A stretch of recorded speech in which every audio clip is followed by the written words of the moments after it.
नमस्कार मित्रांनो, तर मी स्वराज आणि आज मी तुम्हाला सांगणार आहे गोष्ट जी की आहे 3 लहान डुकरांची. तर 3 लहान डुक्कर होते आणि ते त्यांच्या आईसोबत राहत होते. आणि ते काहीच काम करत नव्हते. त्यांची आई त्यांना एक काम सांगायची, पण ते काहीच काम करत नव्हते. मग एके दिवशी आईने त्यांना म्हटलं, तुम्ही आता तुमचं आयुष्य जगा, दुसरीकडे जाऊन राहा.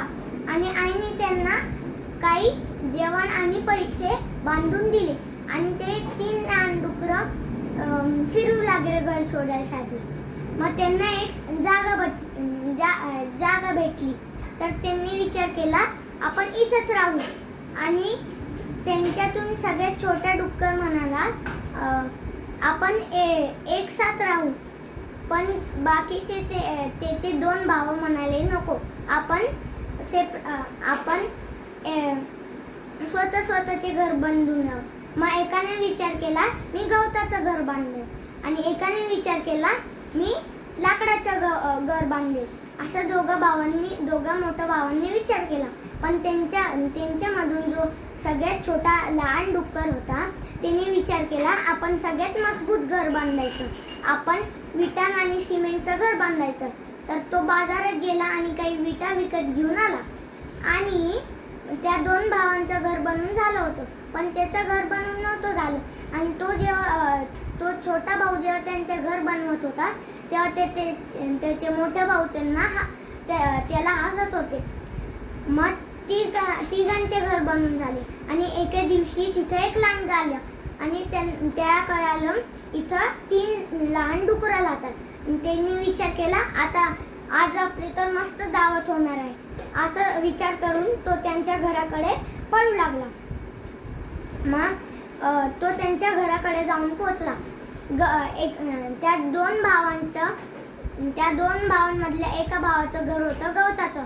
मग लांडग्याने ते घर पाडून टाकलं. ते घर खूप पाडून टाकलं. आणि तो डुक्कर आपल्या दुसऱ्या मोठ्या भावाकडे पळाला, ज्याचं की घर होतं लाकडीचं. आणि लांडगाने त्या घराच्या दाराला धडक देणं सुरू केलं. आणि धडक देता तो लाकडीचा दरवाजा पण तुटला. आणि ते दोघं मोठा भाऊ आपल्या सगळ्यात छोट्या भावाच्या घरात पळाले. मग तो लांडगा त्या दरवाजावर धडका मारू लागला, कारण की तो दरवाजा लाकडीचा होता. पण लांडग्याने घराच्या 4 भिंती पाडण्याचा प्रयत्न केला, पण त्या भिंती होत्या विटाचा. मग त्याला लक्षात आलं की या भिंती विटाच्या आहे. मग त्यांनी थोडा वेळ विचार केला आणि थोडा वेळ त्यांनी त्या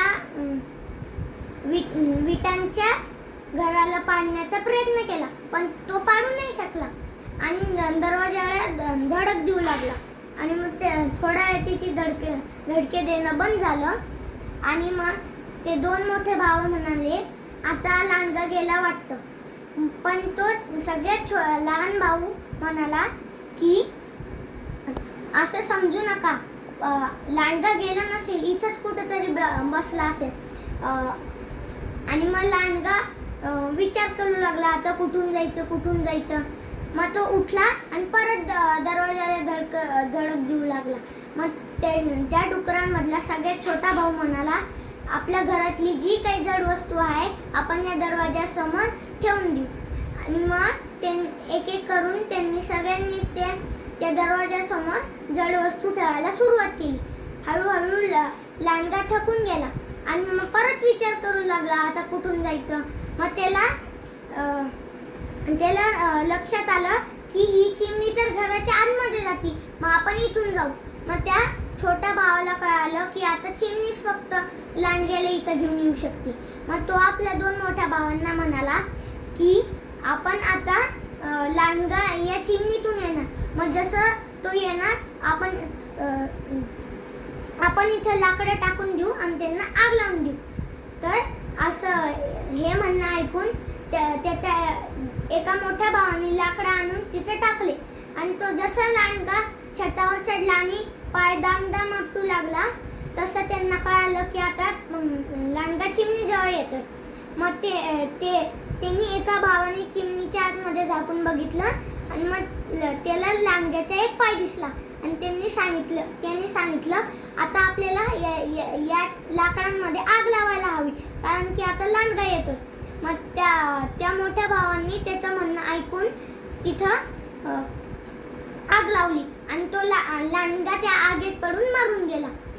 तर त्या दोघी मोठ्या भावांनी त्या छोट्या भावाला माफी मागितली आणि म्हटलं आम्ही तुला हसत होतो, तूच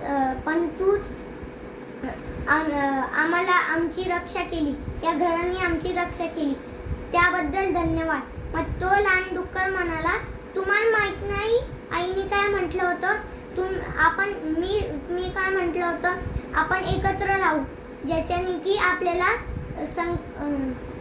जे संकट येईल त्याचा आपण एकत्र उपाय शोधू. तर अशा प्रकारे एकीतच बळ आहे. धन्यवाद.